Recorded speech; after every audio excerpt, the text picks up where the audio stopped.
evento, que es la presentación de un libro. Se trata de El depósito humano, una geografía de la desaparición, de Ana Arzumanian. Este libro fue editado por Javier Bóveda. En esta tarde, y una palabra que aparecía cuando nos encontramos es lujosa. Siento que es una tarde lujosa. Por los que me acompañan, las lecturas que han hecho, el tiempo que le han dedicado. Agradecer primeramente a Carlos Bruch, con quien he tenido el gusto de participar en un curso y después con su lectura en la Fundación Proyecto al Sur, ha dado como el pie a que yo siguiera investigando sobre este tema. Sergio Vysakovsky avisó que no podía venir, pero Sergio Vysakovsky también participó de este entusiasmo en mí. A Perle Snee, que estuvimos conversando, como bien lo dice, durante esta semana, y esa conversación disparó, dinamizó, era la palabra que había usado, lugares muy profundos, de mucha emoción, que pudo descubrir Hachik en lo que se dijo en la mesa, porque en verdad lo que pasó en la conversación entre los dos es esta cuestión de que hasta dónde, hasta qué punto y cuán profundamente estaba lo armenio y lo judío unido, desde dónde, que tenía que ver con algo mucho más profundo que la situación circunstancial, si se quiere, esta de la mesa, o más dolorosa del Holocausto, que había alguna otra cosa. Y pensamos en Franz Werfel, pensamos en el Musadam, y Hachik pudo entenderlo y hacía una unión mucho más antigua quizá que esa. Agradecerle a Hachik porque entonces trae todo este nuevo entramado, y ahora me quedo con las ganas de seguir. Agradecer a todos ustedes. Entre los lujos entonces también nos encontramos con Sevan Garilian, cuya abuela estuvo en esa nave, ¿no es cierto?, que fue hacia Francia y fue salvada. Que vi hace poquito en un video que está en internet y ustedes lo pueden ver, y me dio también mucha emoción. Los trabajos de Sevan, que también me ayudaron a poder comprender otros aspectos de la cuestión, y el lujo de que ustedes estén, que son mis personas queridas.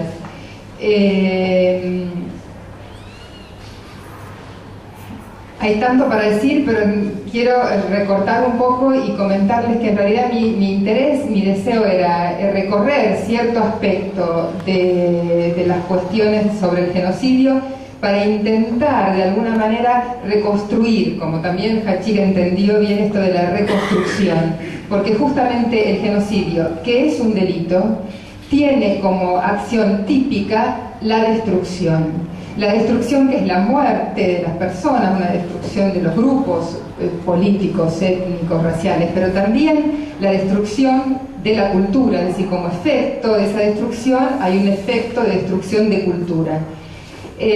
Para salir de esta cuestión delictiva y ya dejar de ser el sujeto pasivo de ese delito, entonces mi idea era intentar reconstruir esa cultura.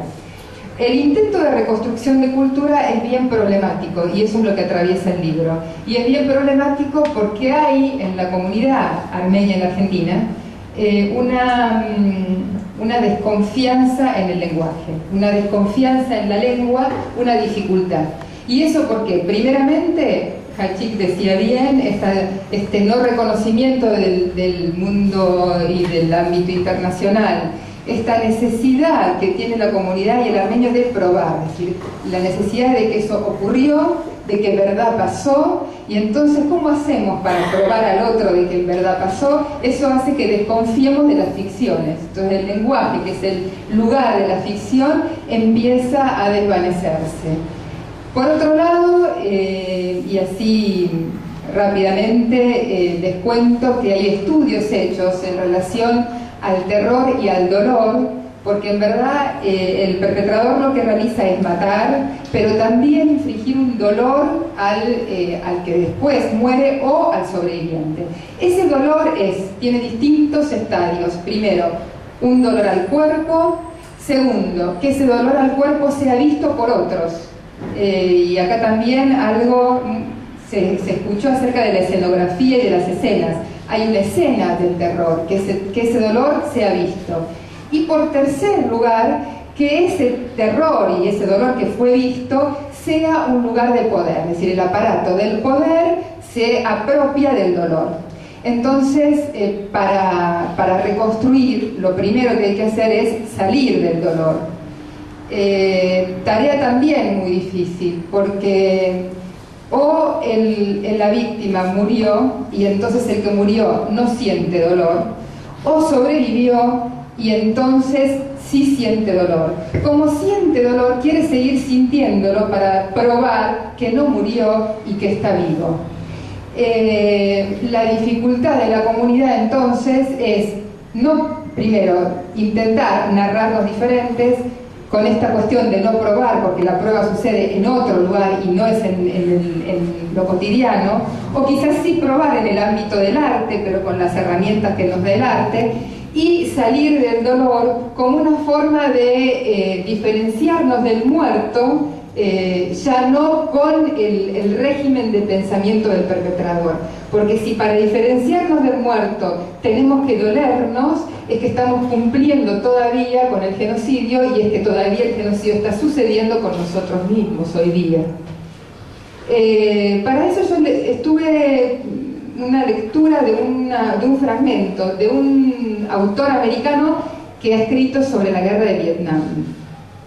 Y él entonces se pregunta sobre esto, ¿cómo contar acerca de la guerra de Vietnam y que se crea, de verdad pasó, cómo pasó, qué decir? Y dice lo siguiente, este fragmento me pareció interesante compartirlo. El autor es Tim O'Brien, el libro es Las cosas que llevaban los hombres que lucharon. El libro es del año 1990 y es sobre la guerra de Vietnam, y dice esto, el fragmento. Puedes reconocer una auténtica historia de guerra por las preguntas que haces. Alguien cuenta una historia, digamos, y cuando termina pregunta, ¿es auténtica? Y si la respuesta es importante, ya tienes tu respuesta. Por ejemplo, todos hemos oído esta. 4 soldados van por un sendero. Aparece una granada volando. Uno de ellos se lanza sobre la granada y absorbe la explosión y salva a sus 3 compañeros. ¿Es auténtica? La respuesta es importante. Te sentirías engañado si nunca hubiese ocurrido. Sin la base de realidad, no es más que mera propaganda, Hollywood puro, falsa en el sentido de que todas las historias son falsas. Sin embargo, aún cuando hubiese ocurrido, y tal vez ocurrió, todo es posible, incluso entonces sabes que no puede ser auténtica, porque una auténtica historia de guerra no depende de ese tipo de verdad. Que haya ocurrido punto por punto es irrelevante. Una cosa puede ocurrir y ser pura mentira, o puede no ocurrir y ser más verdadera que la verdad. Por ejemplo,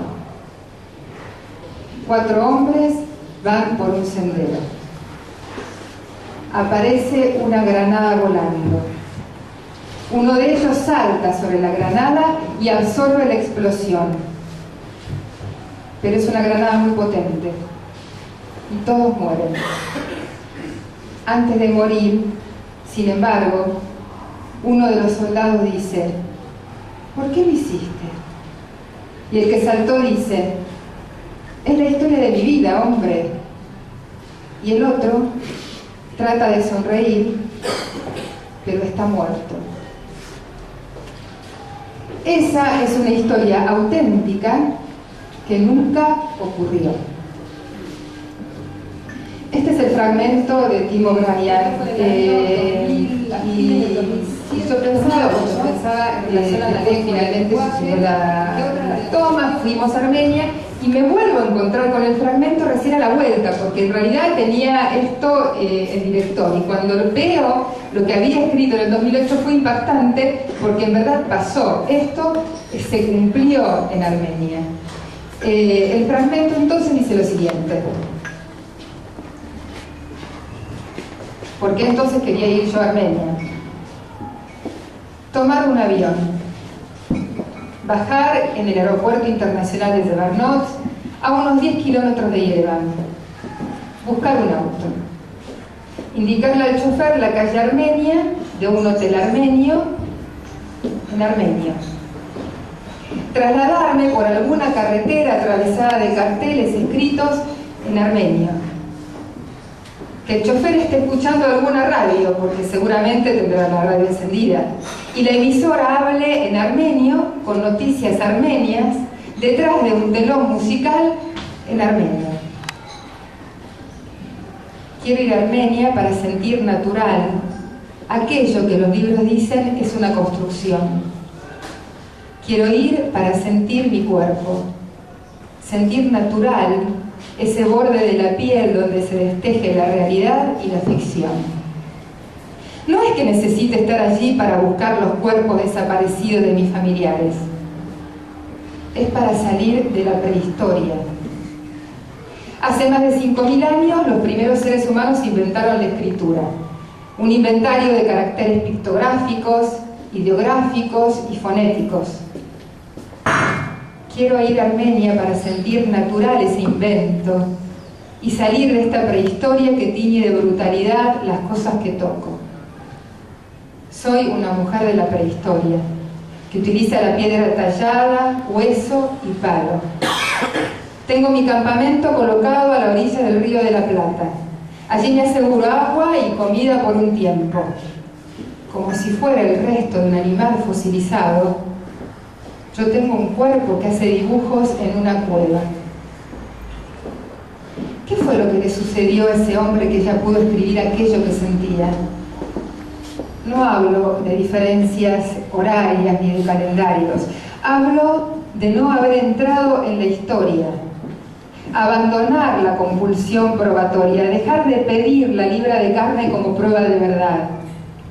Porque las palabras son como objetos que tallo con mis herramientas de hueso y palo.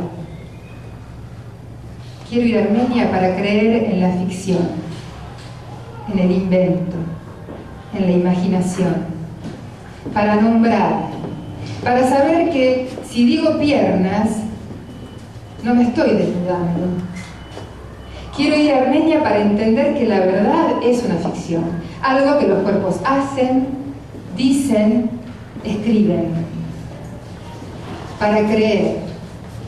Y no hablo de religiones ni de dioses. Digo que quiero ir a Armenia para creer en las palabras te amo, te odio, te deseo. Quiero ir a Armenia para creer en otra cosa que no sea el abrirse de las carnes, que la medida no sea esa dulzura extrema del pujar de las parturientas, donde el acontecimiento sucede en lo real. Quiero ir a Armenia para después poder leer en los libros la diferencia que existe entre ficción y realidad, porque no entiendo la ficción. Cuando vea los carteles de las tiendas, los bares escritos en armenio, no piense en qué idioma se dicen las cosas, y piense en las cosas. Algunos creen que la diáspora armenia luego del genocidio ha perdido la disposición de sus cuerpos, pero no. Lo que ha perdido es la posibilidad de imaginar. Quiero ir a Armenia para creerte cuando me decís te quiero y ya no buscar pruebas, tu libra de carne.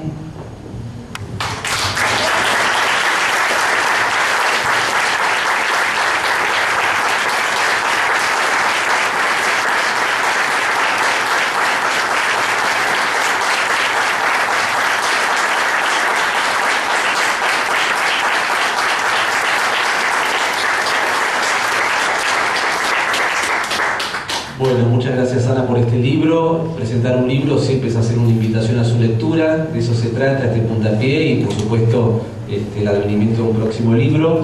Me resta agradecerles una vez más a Perla Esnet, a Cachinder Guasian y a Carlos Bruck que hayan estado presentes, a todos ustedes por supuesto.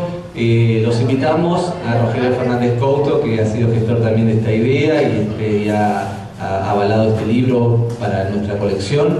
Los invitamos, bueno, a acercarse, a hablar con Ana los que quieran y por supuesto un brindis en honor de esta presentación. Muchas gracias a todos. Quería agradecer especialmente a la Fundación, al Consejo Nacional Armenio y a la Fundación que han realizado un trabajo denodado en las invitaciones, en los carteles, en la edición, en la preparación de los cursos, en estar atentos a todo lo que yo podía solicitarles, así que les agradezco enormemente. Muchas gracias.